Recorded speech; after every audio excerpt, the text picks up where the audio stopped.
Yes, guys, how you doing? Welcome back to the Spurs 5. I hope you're all happy and healthy doing the things you love. Did you enjoy yesterday? Tottenham Hotspur 3, Burnley 0.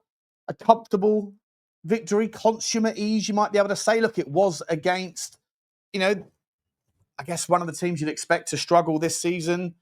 Bit of a banana skin potentially, given promoted teams on the first day usually go out of their way to try to play above their level. But look, apart from that 25-minute period after Tottenham's first goal, when Burnley sort of got control in the second half of the first half and then came back into it a little bit. Apart from that, it was relatively comfortable afternoon for Tottenham Hotspur and Thomas Frank in his first Premier League outing. So, full props to the team, full props to the manager, the coach, the structure, the settings, if you like, and the sort of strategy. I thought it worked really well. Going back to a back four, some interesting sort of starting 11 choices.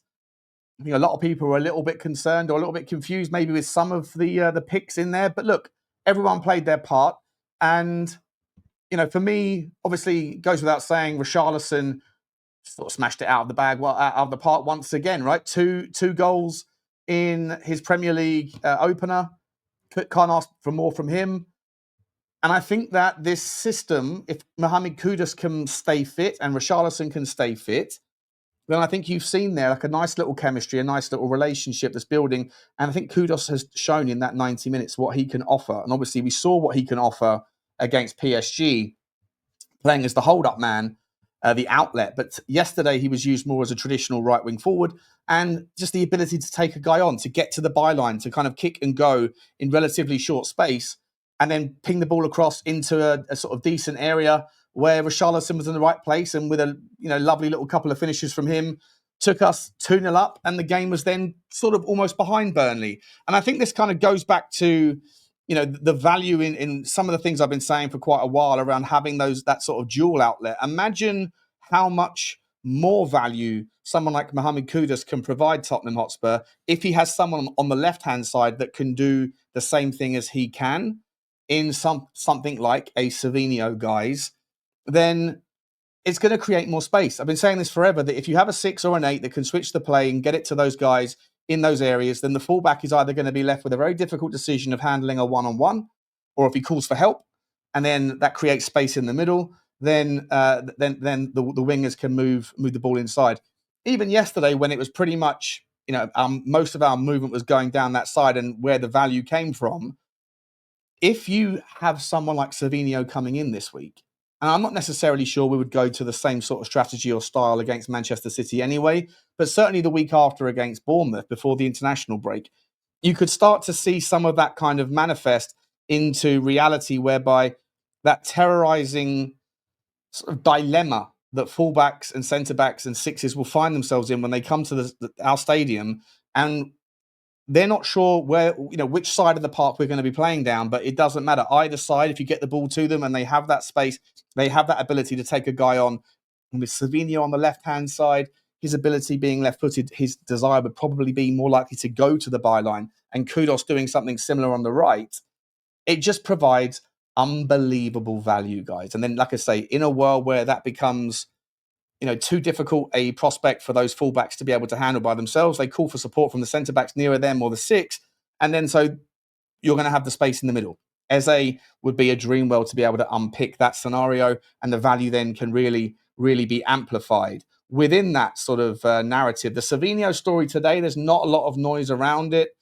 Today it's all about Eze. He's just finished playing against Chelsea in a 0-0 draw. He had a goal disallowed. Wonderful free kick. Terrible decision, by the way. I think if they're calling that one for a push in the box, then they're going to be clamping down on this new rule around, non-direct player activity and all these things. We'll see how that sort of filters through.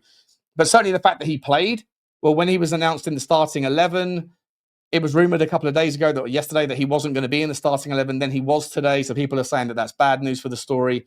Oliver Glasner saying in the pre-match to the game, saying, don't believe everything you read in the papers, when asked about Eze.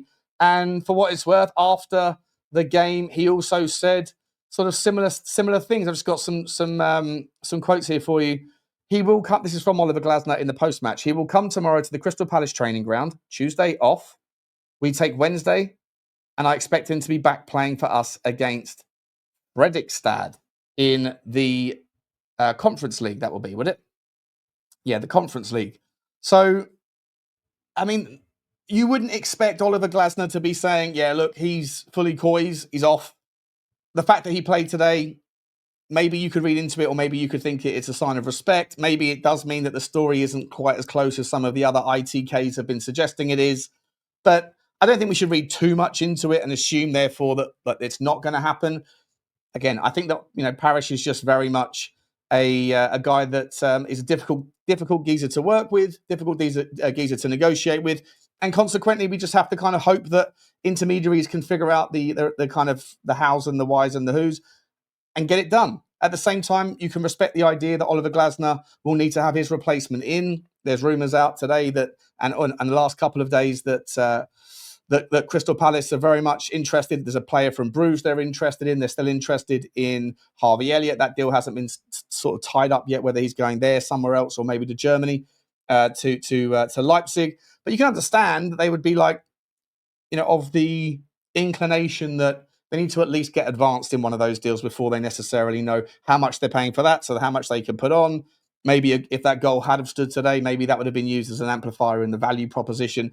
All of these things are just part and parcel of the mechanics of a transfer deal. But I still very much expect it to happen.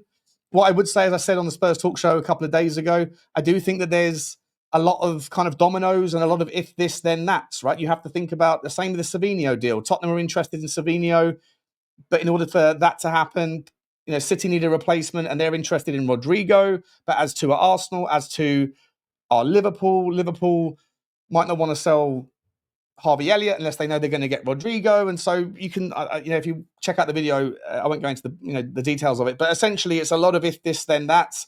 And so because a lot of these players and clubs overlap in regards to these negotiations, it might be more difficult to see Tottenham getting both. And even if you were to get one, if you were to get Savinho done first, you might end up triggering a series of events that then mean that Eze doesn't leave the club at all, or if he does, he might go to Arsenal because they've missed out on Rodrigo, etc. So it's very, very complex, and I'm sure it's not easy. But certainly the stories out regarding Oliver Glasner's quotes don't suggest to me that it's anything untoward or any reason to be too pessimistic. But it's really essential that we get something done, either him or Savinho. I think the fan base will go into meltdown now that the expectations and the assumptions are that we should be getting both. Therefore, anything less than that is unacceptable, even though getting both of them should be seen as a dream world scenario. And obviously, Tottenham are still looking for a centre back as well. The Hincapi thing. More recently, there's the other story out with regards, Brentford centre back. Although having just seen how easily they were torn apart by Nottingham Forest, you could maybe assume that maybe Brentford are not going to be looking to sell any players that they don't necessarily have to at this stage of the window, unless they can find replacements. And this is the thing: it's you're getting caught in. Like if you're selling a house and you're in a chain, everyone needs to sell before they can buy the next one. And so it can be exhausting, and you can end up, your deal is dependent on 5 or 6 clubs away from you getting their players figured out before all these different things can drop. So that would explain, I think, to me, some of the delay.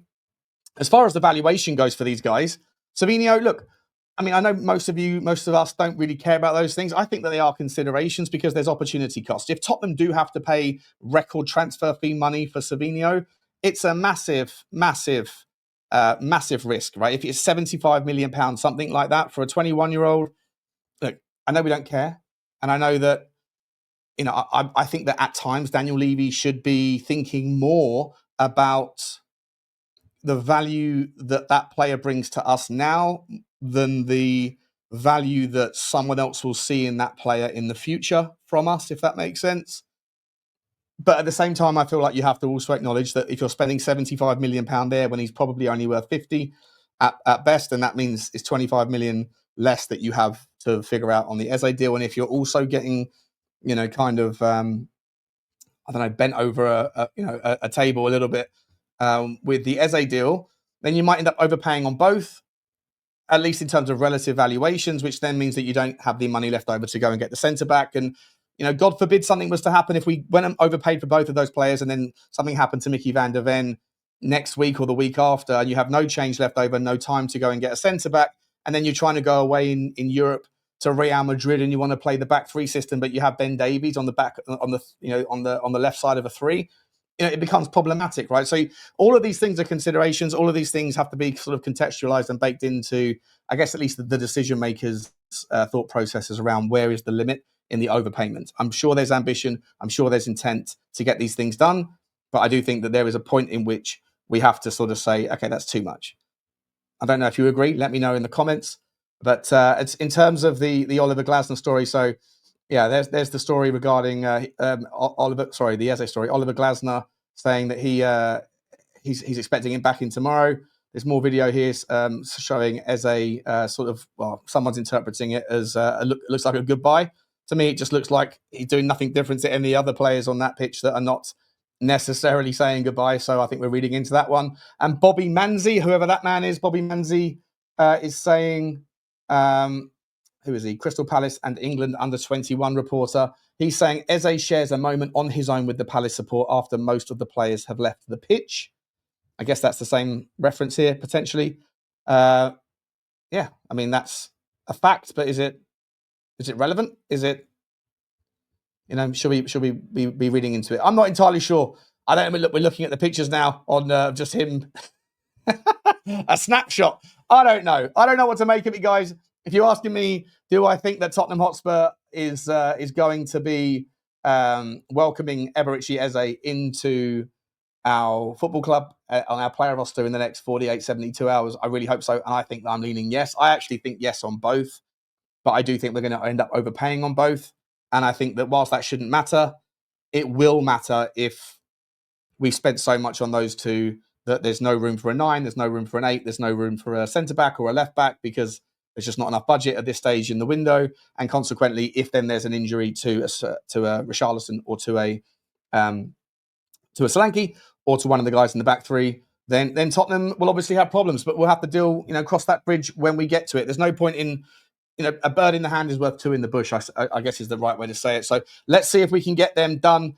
But last, just to sort of round off, guys, really impressed with yesterday and really, really surprised to the upside with Richarlison. I love what Kudus is bringing. And I think if we can bring someone on the left-hand side that can do similar things, wonderful things can happen this year, especially if you also have the 10 that can benefit when, as I said a few times now, when the fullbacks are so terrified of having to take and handle those sort of one-on-one situations that they ask for help, leaving a lot of room for people like Solanke, Richarlison, Eze, whoever else is progressing from the 8 to benefit with the extra space in the box. Let me know your thoughts, guys. And if there's any other kind of breaking news, I'll jump back on, no doubt. I'll see you on the next one. Please subscribe to the Spurs 5. And if you want to follow me on the Spurs Talk Show, if you haven't already, then links will be in the description. Come on, you Spurs.